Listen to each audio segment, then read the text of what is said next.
Hello అండి, ఇవాళ మీకు మునగాకు కారప్పొడి అనేది ఎలా తయారు చేసుకోవాలో చూపిస్తానండి. ఈ మునగాకు అనేది హ్యూమన్ బాడీలో కొన్ని హండ్రెడ్స్ ఆఫ్ హెల్త్ ఇష్యూస్కి చెక్ పెడుతుందండి. అండ్ ఇది డయాబెటిక్ పేషెంట్స్కి అండ్ ఫ్యాట్ ఉన్న వాళ్ళకి, కొలెస్ట్రాల్కి చాలా చక్కగా యూజ్ అవుతుందండి. సో ఫస్ట్ అయితే మునగాకు కాడలతో సహా తీసుకోండి. అది వాటర్లో డిప్ చేసి కడగండి. కడిగిన తర్వాత తడంతా ఆరిపోయిన తర్వాత దాని నుంచి లీవ్స్ అనేవి సపరేట్ చేయండి. ఇలా కాళ్ళు అనేవి లేకుండా ఓన్లీ ఆకులు మాత్రమే వచ్చేలాగా సపరేట్ చేయండి. చేసి ఇవన్నీ పక్కన పెట్టుకోండి. తడి అనేది ఎక్కడా లేకుండా చూసుకోండి ఆకుల్లో. సో కావాల్సిన ఇంగ్రీడియంట్స్ చూద్దామండి. పల్లీలు, పచ్చిశనగపప్పు, సాయి మినప్పప్పు అండ్ ధనియాలు, చింతపండు, జీలకర్ర. ఈ జీలకర్ర అనేది మనకి డైజెషన్కి చాలా బాగా యూజ్ అవుతుందండి. మిరపకాయలు 15 to 20 తీసుకోండి. కరివేపాకు,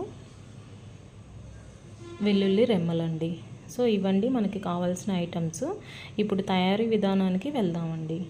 ఫస్ట్ పొయ్యి వెలిగించి దాని మీద ఒక ప్యాన్ పెట్టండి. అందులో కొంచెం లైట్గా ఆయిల్ యాడ్ చేయండి. యాడ్ చేసిన తర్వాత ఇందులో ఇప్పుడు చెప్పాను కదా ఇంగ్రీడియంట్స్, అవన్నీ 1 by 1 ఇలా యాడ్ చేసుకుంటూ వెళ్ళండి. పల్లీలు, పచ్చిశనగపప్పు, సాయి మినప్పప్పు, ధనియాలు అండ్ లాస్ట్ వన్ జీలకర్ర.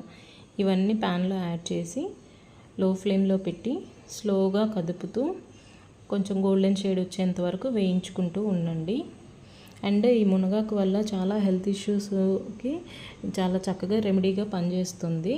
మెయిన్ ఏంటంటే దీన్ని ఎండపెట్టి పొడిగా చేసుకొని పక్కన పెట్టుకొని డయాబెటిక్ పేషెంట్స్ ఎర్లీ మార్నింగ్ గ్లాస్లో ఒక స్పూన్ వేసుకొని తాగండి. అలా ఒక 1 or 3 months చేస్తే దానివల్ల కొంచెం డయాబెటిక్ అనేది కొంచెం కంట్రోల్లో ఉండొచ్చు, అంటే డైట్ ఫాలో అయినట్లయితే. సో అండ్ ఫ్యాట్ బర్నింగ్కి, కొలెస్ట్రాల్కి, హార్ట్కి, వీటన్నిటికి కూడా చాలా హెల్ప్ అవుతుందండి హెల్త్ ఇష్యూస్కి. అవన్నీ ఏగినాయండి. ఏగిన తర్వాత పక్కకు తీసుకున్నాను.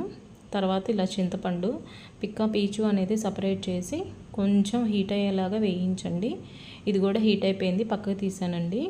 అండ్ ఎండుమిర్చి అండి 15 to 20 మిరపకాయలు యాడ్ చేసుకోండి. ఇవి కూడా వేయించండి. మరీ ఎక్కువగా అవసరం లేదు, కొంచెం వేగితే చాలండి, బాగా మాడిపోవాల్సిన అవసరం లేదు.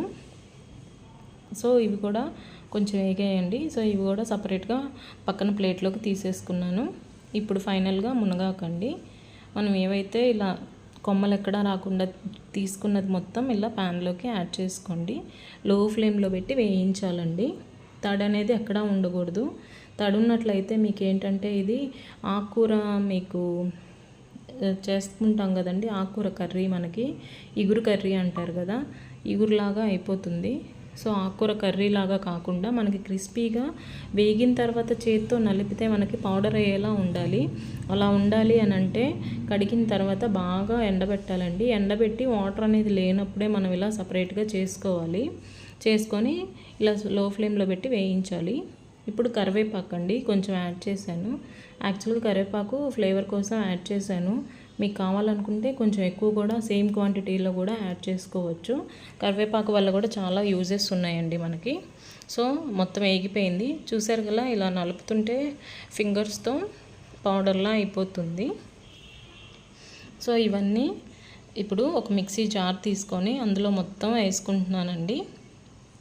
మొత్తం పౌడర్లా చేస్తే కారప్పొడి అవుతుంది.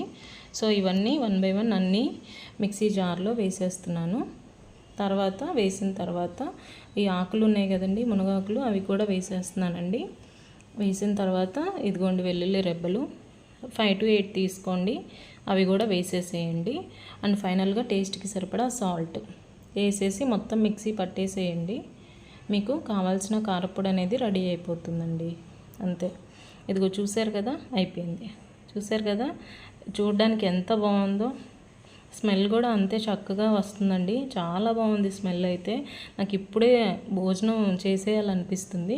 సో ఇలా కారప్పొడి అనేది మీరు కూడా ఇంట్లో ట్రై చేయండి, చాలా టేస్టీగా ఉంటుంది. అండ్ వేడన్నంలో ఫస్ట్ 1 or 2 ముద్దలు కారప్పొడితో ప్రిఫర్ చేయండి తినడానికి. మీకు లోపల ఉన్న హెల్త్ ఇష్యూస్ అనేవి చెక్ పెడుతుంది, రెడ్యూస్ అవ్వడానికి హెల్ప్ అవుతుంది.